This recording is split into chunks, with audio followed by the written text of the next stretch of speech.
What's going on, YouTube? This is Gabrielle with the Gift of Gab coming to you with a review for Love and Hip Hop Atlanta Season 4, Episode 9, I Deserve. We start out with Ola Ramey Faust letting her ex-boyfriend and father of her child in to finally confess to the fact that she had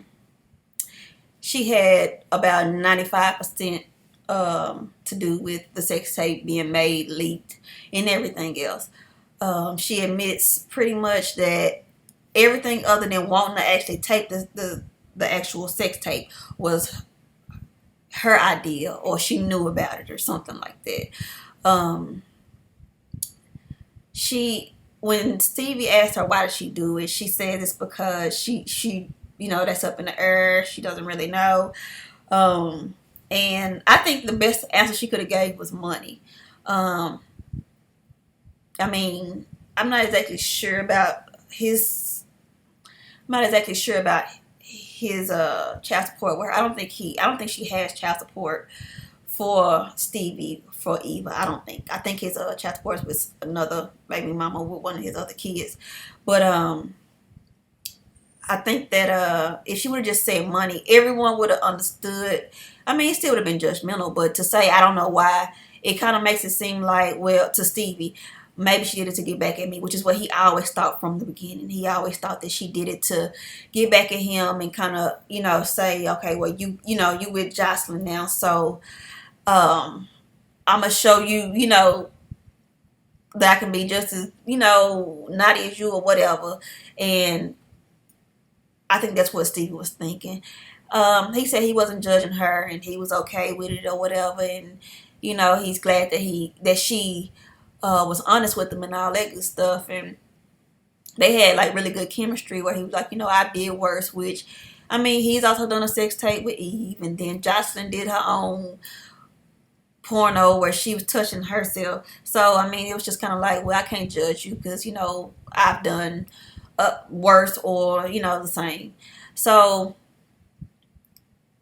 I'm really hoping now that since they forced her to tell the truth, or what, they didn't force her, but they backed her into a corner where she had to tell the truth. I'm hoping that storyline is done. I was really hoping it was last season, simply because she confessed to the fact that she went back in and recorded some more tapes. So since she did that, I think everybody knew then that she had something to do with it, and so I don't think this was really necessary for us to have another storyline of Mimi and the sex tape, because we were kind of all pretty much over it. The only thing that I got from this conversation is when she said she doesn't know why she did it, is that she knew she had a daughter when she did this. No matter if she was coming up with lies to sell it to us, she knew she had a daughter the whole time. So now when I look back at these little exclusive clips she has where she is crying because she has to explain it to her daughter and stuff like that, I'm not buying it. I was never really buying it, but I'm not buying it simply because she knew about her daughter but when she was doing this sex tape. So I mean, why cry now? We all knew it was made up, but just let's move on. The next scene is with Scrappy and Ernest, where Scrappy is Ernest is telling Scrappy, I'm a propose to your mom again. And I don't think he's asking for Scrappy's blessing, but I think he's just trying to let us know with the scene that pretty much he's gonna be proposing to Mama D again. So Scrappy, is okay with it. He's cool with it. He was like, that'll get her out of my business, which we haven't really seen Scrappy this season anyway, other than the child support thing. And we don't know what's going on with that. So he said, she's your problem now. And Scrappy is in the confessional. He says he's expecting a long engagement. I don't think there will be one unless VH1 is trying to spin it into some kind of sideshow or spin-off or something. But I don't see why a person who was already married to somebody would have a long engagement to get remarried to a person. But then again, it's Mama D. We never know. So it is what it is. The next scene is with Kalina and Tony. And Kalina is telling us that Tony didn't show up until 10 a.m. Now, this is what confuses me. I noticed this is all scripted. I get it, But at the same time, I try to go into it with the mind of it's not scripted. Well, not all of it is scripted. So some of it's a little bit real. So I just kind of want to know, some things sometimes. And this is one of those things that kind of confuse me. Now, Kalina has a newborn baby. I want to say within 6 weeks. Like, yeah. I want to say she has like a within 6-week-year-old baby. 6-week-old baby. I don't know how you say that. But anyway, she has a 6-week baby. And she gets up in the morning. Tony's not there yet. However, she's in full makeup, got electric blue eyeliner under her eyes, and she's cooking breakfast, and she don't know that Tony gonna be there at 10 a.m. But she got the baby on her chest, and she's like fully done up. So I guess what I'm confused about is if they was trying to sell this, like how's he supposed to buy it and not know, like she not knowing what time Tony coming in, but I mean fully made up with the new baby and just I don't know. So then they give us this extra scene of, she's getting mad because he won't listen to her. And I guess what confuses me is the fact that Tony don't want to be the manager no more. But when there was no club, he was fine being a manager because I think that might have been their only means of getting money. But he has another artist. We don't know who the artist is because they won't say the artist's name. But on top of that, Tony went to the club. Club ain't open yet, but I guess he was getting ready to get open. Then he went to, what do you call it? The studio. And I guess that's where I'm confused because I don't see why he couldn't listen to Kalina's tracks in the studio while he was at the studio with whoever he was with. But I'm starting to notice that they have this cycle of the husband manager who was first cool and then all of a sudden he becomes this jerk to his wife. And it started with Steve. I think everybody kind of just took the Stevie formula and tried to manipulate it. Because if you see any husband on the first season, you will notice that he was really nice or sweet to his wife. And then all of a sudden, he just became this jerk the next season. Same thing with Kurt and Rashida. Everybody was kind of like, oh, that's so cute. Kurt's so sweet. He treat Rashida so good. The next season, we seeing Kurt out in the cabin in the woods with Mary Jane and them and Bambi. And then this season he taking the money out of her Poise account saying we started this business together. I ain't seen Kurt smack no lip gloss or nothing together. I don't really like that formula of, yeah, we're going to take every good man on the show and then turn him into a jerk. I don't like that. I think they should switch that up and even if we saying they boring, like Waka Flocka, even if we saying they boring, let them be boring. Don't try to tank these men and make it seem bad. That's the reason I stopped liking Rashida. It's not because it's fake. It's because of the fact that she will allow her husband to pimp her out to look so stupid. I don't like that. I understand they have a good marriage, which is great, but why would you allow your husband to pimp you out on TV like that to look like an idiot when y'all have a great marriage? I don't like that at all. I would never desecrate my marriage like that. That's just crazy to me. Anywho, so Tony fires himself, says he don't want to be her manager no more. He got other stuff to do with the club. Now, once this club goes out or whatever, I want to see the next season or whatever, which I'm sure they'll still be here. I want to see the next season of what happens after Capture closes and, Tony don't have a spot to run. So I think he became the breadwinner again. And now he's kind of, just doing that controlling thing or whatever. Everybody want to talk noise when they making the money, but when when they not making the money, they quiet. So I think that's what's going on with him right now, maybe, or his storyline at least. Anywho, now we go to the scene where Jock is at Cena's house, and Cena is so desperate. I just don't get it. I understand that she's not seeing the scenes that we seeing before we see them or whatever, but I'm just confused as to why these women want Jock so bad. I mean, I just don't understand it. But anywho, uh, Jock is on Cena's couch. He says he's been staying the last couple of nights or whatever. And I just think it's hard to believe Jock when he says he has his own money and he's not after KD's money, or KD is not his sugar mama, when all he does, I mean, everything he does is centered around KD and KD's money. When he was in the studio, that one time we saw him this season, he was getting paid for by Kadia. When he had somewhere to stay, it was with Kadia. So it's kind of hard to believe that Jock actually has his own money when he can't even buy a 2 for $10 spot to sleep at, or something like a hotel room or something. But he's sleeping on his baby mama's couch, and I'm not understanding that. I don't. He slept in his car. I mean, he's homeless. So if he has his own money, why don't he have his own side? I mean, even Kurt got a side crib. Why he can't go sleep at Kurt's side crib? Wouldn't that make more sense? I don't know. I just don't understand why he wants us to believe he has money but can't spend it for some reason. So anyway, Cena doesn't want to give up, and she asked him, what does KD have that I don't? And I think the answer right there is simple. KD has money and no burdens, which why I say burdens, I mean kids, because KD is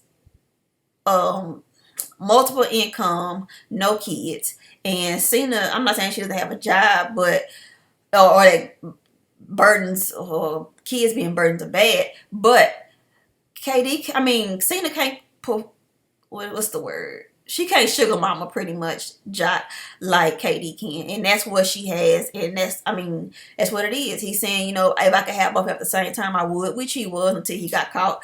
So he's just pretty much like, yeah, I don't want to mess this up. So I'm just going to stay on the couch and be a good boy or whatever. So, that is what it is. The next scene is Margot's art show.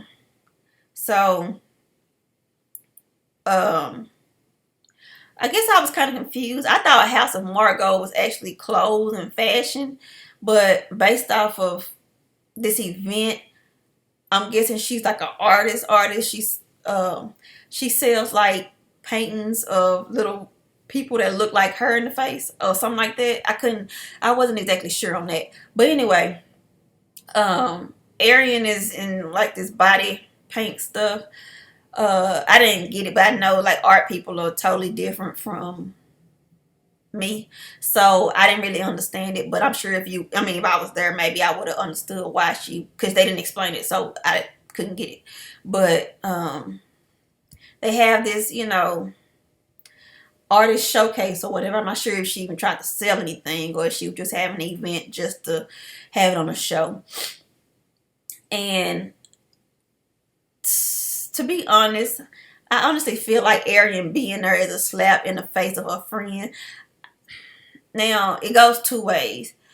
Mimi took Arian's advice when Arian said, look, if they have something on you, then tell yourself before they can. And it looks really bad. And Arian is working with Margot. Now, Margot just came into the scene. But how on earth would my best friend be messing with the wife of the dude who so-called did me dirty or whatever? And I'm not even saying dirty with the sex tape. Dirty because he didn't even tell me about his wife. That part I still believe. I do not believe that Mimi actually knew about the wife. I really don't. Yeah. I could say, because I don't think there was anything that pretty much said, Mimi knew about the wife. But I just can't see my best friend turning on me and going to this chick and saying, well, this is business and you're my friend and I don't mix the two. No, it don't work like that. I don't even see how y'all could even be chummy enough for you to know that she has an art show going on in the first place. I mean, if you're trying to get the truth out of something, this ain't got to do with it. So, I mean, whatever. I think my husband said that Arian was a bartender or something, so she needed the money, and that's understandable. But I just couldn't. I don't like that. And I think even Stevie called out on the after show about that. I don't like the fact that her so-called best friend went to what we would call the enemy and worked with her or whatever. So Nico comes in while she's getting painted and everything, and he's looking like JJ from Good Times. And in his confessional, he was like, "Yeah, Arian looked good naked, and I like the fact that she working for me and all this stuff." And he wants to be a boss so bad. I mean, I ain't see him hire her. I ain't see him contact her to do this. I ain't see him do nothing. And all of a sudden, she's working for him. When that was, I mean, him showing up was the first time he saw her. And on top of that, I don't even think he was at the event because he didn't know that Mimi was there later on when Margot went to his house to tell her about it. So anyway, Mimi goes there to talk to Arian and Margot. And when she talks to Margot, Margot is so childish. It's really annoying, but Margot was so childish. And Mimi was like, I'm gonna tell you what we're down, which I don't understand why on earth she would tell Margot, but whatever. So Margot was like, I'm gonna humor you and let you tell me. So she pretty much, says everything and says the same thing she told Stevie. And Arian is listening, like ear hustling on the side, because she don't want them to fight again. And she comes in and she's upset. And she pulls Mimi to the side or whatever she's trying to. And Margot is saying, like, I'm confused. Mimi was like, I don't understand why you're confused. I mean, she seemed to have all the answers that I can remember. So she was like, well, don't make me put my hand back in your face as if that was going to hurt her feelings or something. So Mimi was like, well, you can, and I'll pull your wrist back down. And so she started, and Arian pulled Mimi back, and, they went outside to go talk or whatever. And Mimi said she was in good spirits, and Arian was just not, having a good day. She was upset at the fact that Mimi did not confess to her, I guess, before she confessed to Margot. Maybe that's what made her mad. But even she called Mimi by her real name. And Olarimi, something like that. Anyway, I don't understand how they fuss at each other. That getting in my face type stuff with my best friend, I don't think we can't have them kind of conversations unless you really come to me to fight or something. I mean, I'm not a fighter no more. I don't fight. But you can't get in my face like that screaming at me about how I need to come out when you say come out and do what you say do. We don't do that. Not in my face like that. I mean, I can understand if you hurt or whatever, but it's a way to tell me that, and I can understand that you hurt, and I'll apologize later on when I feel like it. But like Mimi said, it was her truth to tell, and it was Arian's idea or whatever. I mean, at least Arian did come to her with information and say, hey, they got something, so you need to go and expose yourself before they do it. And I know all this is staged and all that good stuff, but I just act like it ain't. It was Arian's idea, but I just don't see why she got something. I mean, I see why she got mad, because it's like, you my friend, and I've been taking up for you all this time, and at all this time, you could have never told, you never told me the truth. I didn't see what was wrong with that, because there are secrets that I've kept from my good friends, and I'd never tell them either. So it's one of those things where it just wasn't your thing to know. I don't remember Mimi asking her to go to bat for her, but it is what it is. So anyway, we get to Club Capture where Jocelyn and Stevie are performing, and they doing the Stingy with the Cootie Cat song. And all right, I won't comment on that. But Tony says that they did a banging performance. Honestly, Jocelyn's part, I mean, it sounded like she was like maybe lip singing because it sounded just like the record. But Stevie was actually singing. It didn't sound that great, but on the soundtrack or whatever of the song, he sings. He sounds really good on the song. So I just took Tony's word for it. If he said they sounded real good, they sounded real good. Fine. So they performed, and Kalina is asking Kurt and Rashida what did they think about the performance. And Kurt, he tried not to say nothing bad, so he's like, you need to have Rashida come in here and perform. And I guess he didn't. I guess he forgot maybe that Kalina don't like Rashida new music. So I don't know if she'd be coming to nurse singing bubblegum and stuff like back in the day and they'd have an old school night, but Kalina ain't trying to have Rashida up, and I think Rashida was kind of, upset that she really wanted to be up there on that stage. And she was like, why would y'all have Jocelyn when nobody thinks Jocelyn has any talent? But, me who actually has some songs out, you don't want to have me. I mean, at this point, Jocelyn and Rashida music is neck and neck, so they knew her new music. I mean, I think everybody kind of appreciated Bubblegum, but I don't really remember no more of her other songs. So, if she's not singing that, then I don't think anybody else likes anything else she does. And then they start having, her and Kalina start having this heart-to-heart, her and Rashida. And Kalina was telling Rashida, like, well, I'm having these troubles with Vic, yada yada yada, and I got this music that the world wants to hear. And so my husband was like, don't nobody want to hear that? And I was just thinking, well, I mean, I don't listen to R&B and rap anymore, and I haven't listened to it for years, but Kalina could sing. I mean, as far as I knew, that's what I thought. But he was like, no, ain't nobody checking for her music. So I was just like, oh, I did not know that. I thought because, she could sing that, maybe people did want to hear it. And he said, no, nobody's checking for that music. So, I mean, I'm sure she put out something that'll probably be good, but she probably need a better manager than Tony. She need a better manager than that, because for her to have talent and not be able to use it at this point that's a waste. So, anyway, they start having this heart-to-heart talk. And I think everybody kind of looked at the screen like with their head cocked to the side like this. Like, I know she ain't talking to Rashida about anything to do with any managers after seeing how Kirk has been acting. You know what I'm saying? Like, Kirk wasn't a good manager. He ain't a good manager. He won't be a good manager.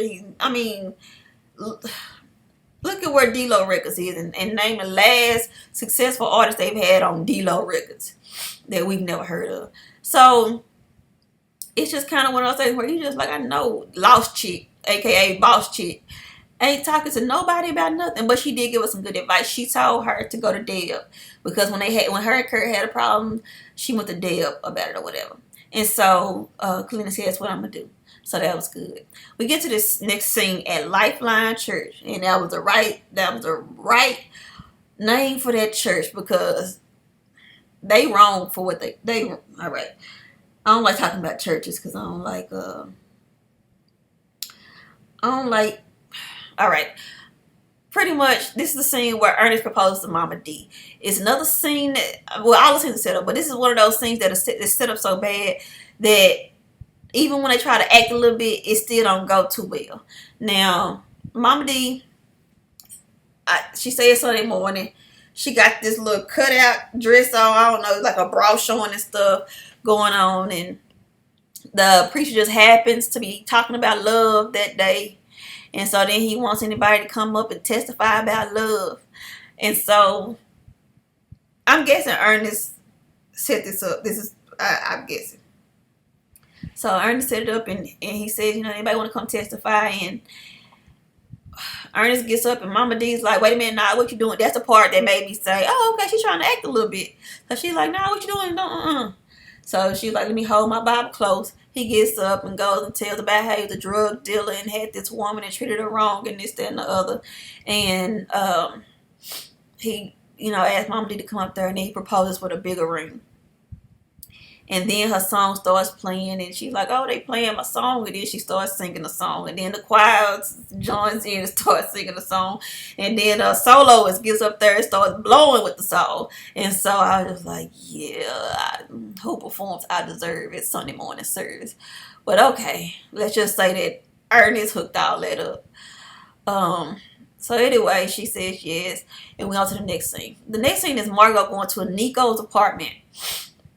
She said it's her fault that Nico did the sex tape. The same way Stevie is saying that Mimi did the sex tape because of him. She's saying Nico did the sex tape because of me, because he was trying to hurt her, because she hurt him when she cheated on him and he never got over it or whatever.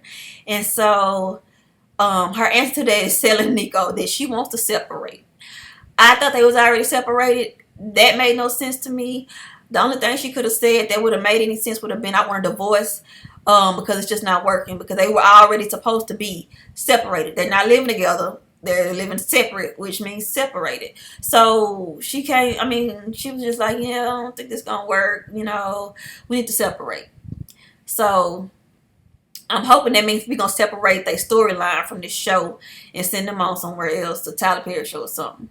And I'm hoping, since this Mimi thing is over, that now we can get their storyline off and switch the storyline to something else. Because I don't understand why we had to see Margot. I don't understand why we had to see Nico again. I don't understand why none of that had to happen this season.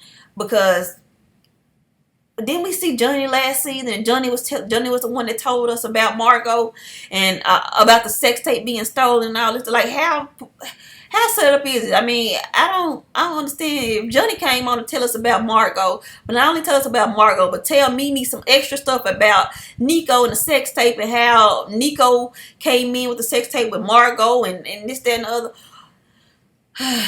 All right. Well, hopefully that means that that's the end of the Nico Margot saga on Love and Hip Hop. I don't think they should have made this season or made a dime this season, but it is what it is. Maybe they I don't know. I'm screw that. Anyway, so the next thing is Kadia and Joc. Now, Kadia is just about as desperate for Joc as Cena is, because Kadia done called Joc over to say, look, I'm eating a little bit more. I'm a little bit more hungry. You know, my body is getting bigger. It's spreading out some more. Pretty much it sounds like she going through depression because she not with Joc no more, and you know, she eating more and all the stuff depressed people do. So she was just like, you know, we need to have a DNA test, because I'm not a DNA test. We need to have a pregnancy test. I don't think she brushed her teeth enough for that scene. Her lips was real nasty. It looked like she was just stinky. It was pretty bad.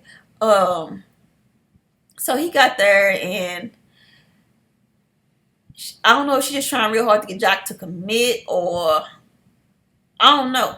I don't get it. I don't see why she just take the test before he got there and never ever even text him about it or whatever. But then again, we know it's a scene made for the show, because in everything we saw up until this point, all she said was, I'm pregnant. Now all of a sudden it's cut and scripted into, I'm not pregnant, but if I were pregnant, what would you have done? That's a stupid question. But anyway, after they find out she's not pregnant, she take the test. She say, well, you don't have to be here if you don't want to. Okay. That's all right. I don't know what they're saying. So anyway, that's the end of the show. We get to where, you know, next time Margot meets up with Mimi and Arian. Why, I honestly don't know. Margot already just broke up with Nico. I don't see why they are still meeting again. They are like really pulling the storyline. Jessica Dime wants to meet. Jessica Dancer wants to meet with JoJo Dancer, and so they gonna meet up at the studio. And I think that VH1 wants everybody to think it's gonna be a fight, but I honestly do not think it's gonna be a fight, because if it were, they would have showed us some scenes from a fight, and I don't think it's gonna happen. I think they're gonna actually talk or whatever, and that's just gonna be what it is, because I think Jocelyn knows at this point that she can't fight no more on this show. I think so.